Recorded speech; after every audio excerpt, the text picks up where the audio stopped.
Hi, welcome to Tanika's Story Time. Thank you for tuning in. If you haven't hit that subscription button, I encourage you to do so now.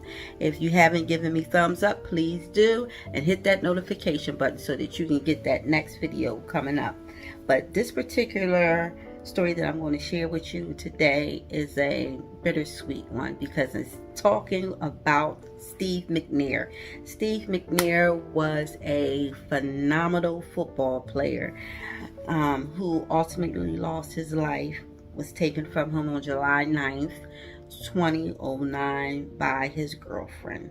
And I'm going to give you the backdrop of that story, that tragic story in a minute. I'm just going to get, this is my tea, take my super greens, so bear with me, whole body cleanse. So this particular guy was a phenomenal football player. He was a quarterback in Tennessee, Nashville, Tennessee. He would get that ball. He would go past his defenders, shoot past his defenders, take them down by getting that ball to the end of the line. And I mean, he was on top of his game, and he was dominating in the football field when it was a predominantly white males who were on the football field at that time. This African American man came and took off like a bullet. Well, needless to say, he retired MVP of his time, and with that, he had, went through some things. He went through a divorce. He had children. His children was pretty much grown, but at the time when he was in a, I would say, not so great time, he mentally, he needed someone, I would say, in lack of better terms. He was in search of someone, and he found this young lady who was half his age at the time, and her name was Kazimi, and she was 20, and he was well into his 40s. And when he seen her, he liked what, he introduced himself. She liked, immediately was fond of him, and they hit it off.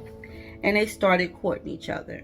Needless to say, her parents weren't so impressed with him due to his age, as well as him having a family already. They wanted her to find someone closer in her age range with a less seasoned individual, if you will.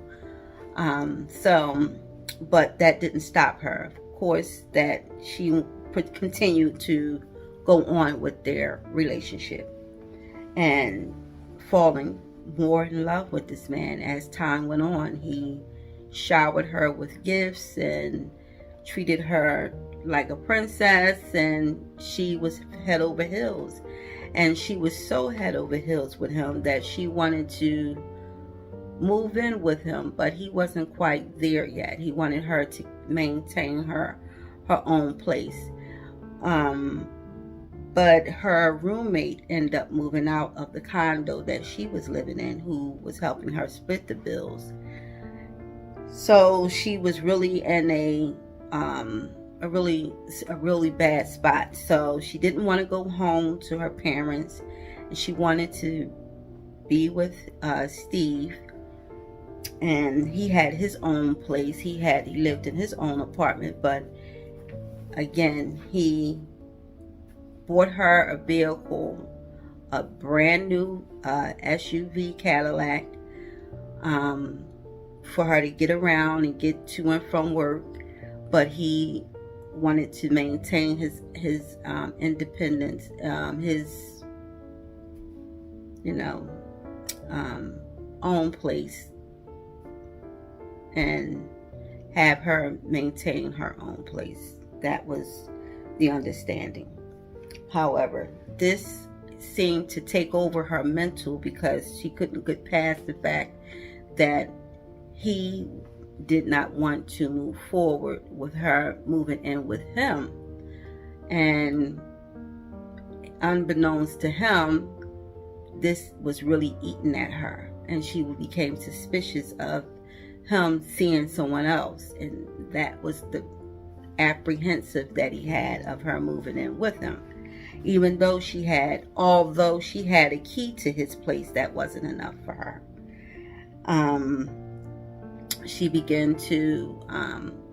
She ended up quitting her job because she was trying to keep such a close tab on him, watching him come and go, where he was going, who he was seeing. And when she discovered him on a lunch date with another young lady, she became extremely obsessed with the idea that there was someone else. And she began to stalk this young woman. Unbeknownst to the woman, she was being followed to her place, and she would sit outside her home to see if this man, Steve McNair, would show up.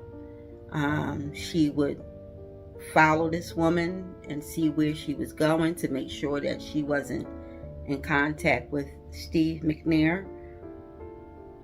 And unbeknownst to Steve McNair, he didn't know none of this, and the woman didn't know anything either, until this young lady, Kazemi, was picked up by the police. She was stopped because of the erratic driving that she was doing. She was pulled over and picked up and locked up. So Steve ended up going and bailing her out, still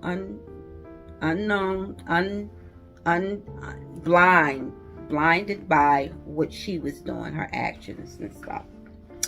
He bailed her out, and when he got home, he fell asleep.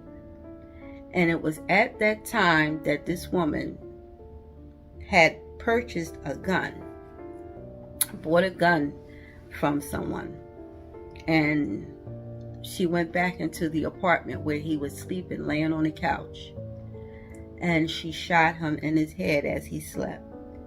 And then she laid down beside him on the floor and she shot herself. And this is a tale of a story. The most ancient motive of all motives is jealousy. This woman became jealous of the fact that this man was able to come and go and do as he pleased, and she didn't like the fact that he didn't want her to move in with him, and she was scared that she was going to lose him. So instead of losing him to another woman, she decided she would take his life and hers. And this is a cautionary tale of not maternal homicide, but of a jealous homicide, domestic homicide. I don't even know to call it domestic because she wasn't living with him, but she was in a relationship with him nonetheless. And she couldn't accept the fact that he wasn't ready to make that move. They had not been together long enough for him to pull her into the home. That wasn't to say that he was not going to have that, but in her mind, and how the mind can play tricks on you, and it caused her to act out of fear and desperation, and acting again. Like I say in all my videos, fear will cause you to do some real crazy things, if you will, just out of sheer fear.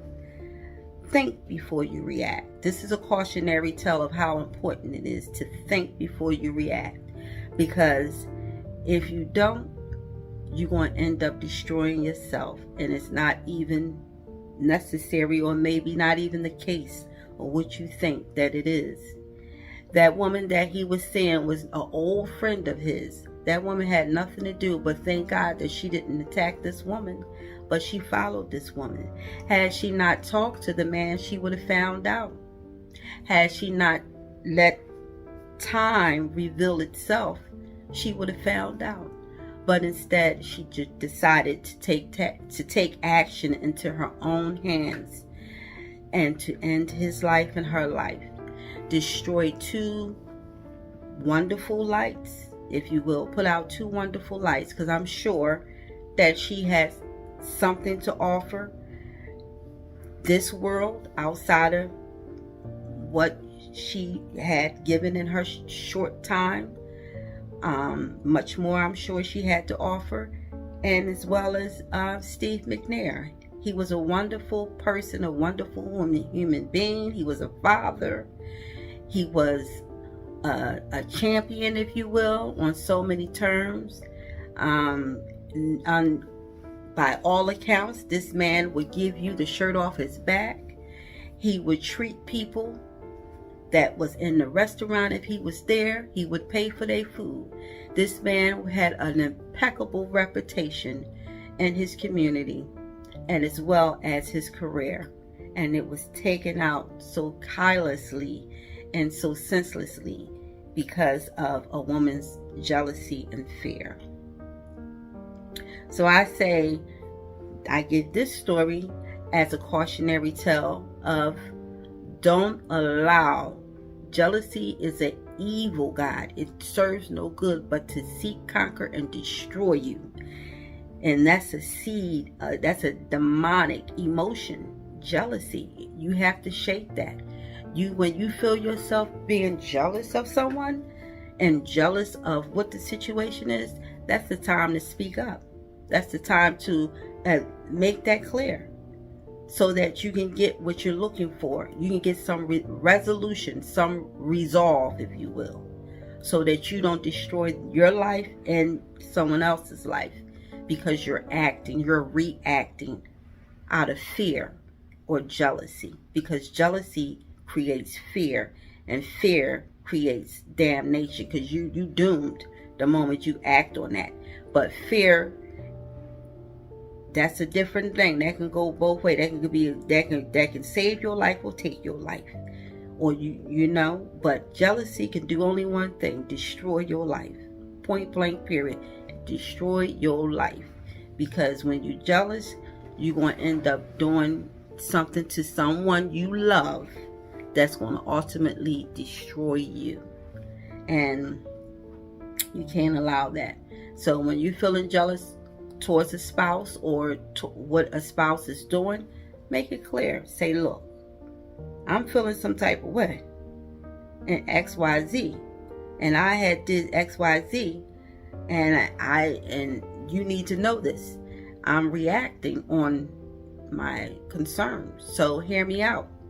And the person's going to, they want to either listen to you or they want to tell you, look,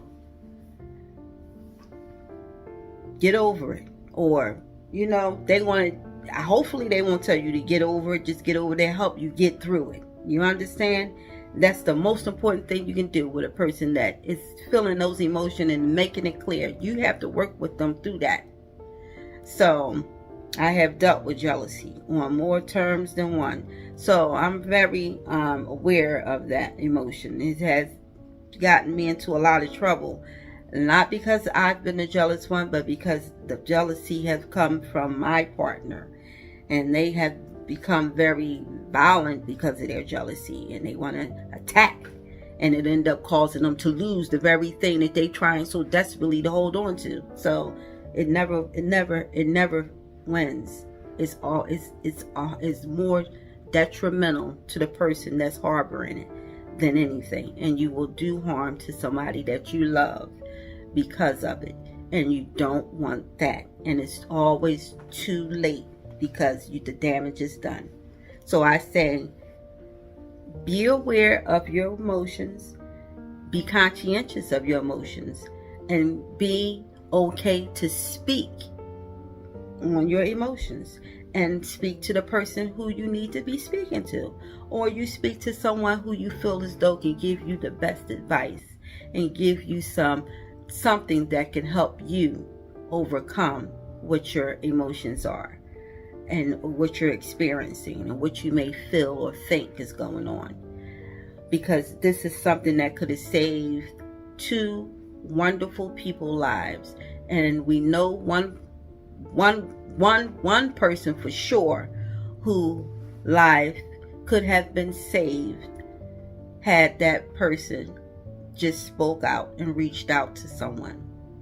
But she chose not to. She chose to go and do the unthinkable, which took both people out of this world that can never be replaced. So I say, just continue to seek God. Seek God in all that you do. Keep God close in your walk, because God is the only one that can see you through anything that you're going through. He's the only one that can pull you out. He's the only one that can lead you through.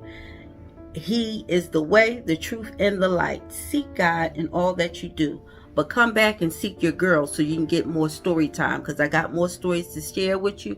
Testimonies, if you will. Cautionary tales. Do not give up on me, because I'm not giving up on you. I look forward to speaking to you, and I look forward to someday seeing you.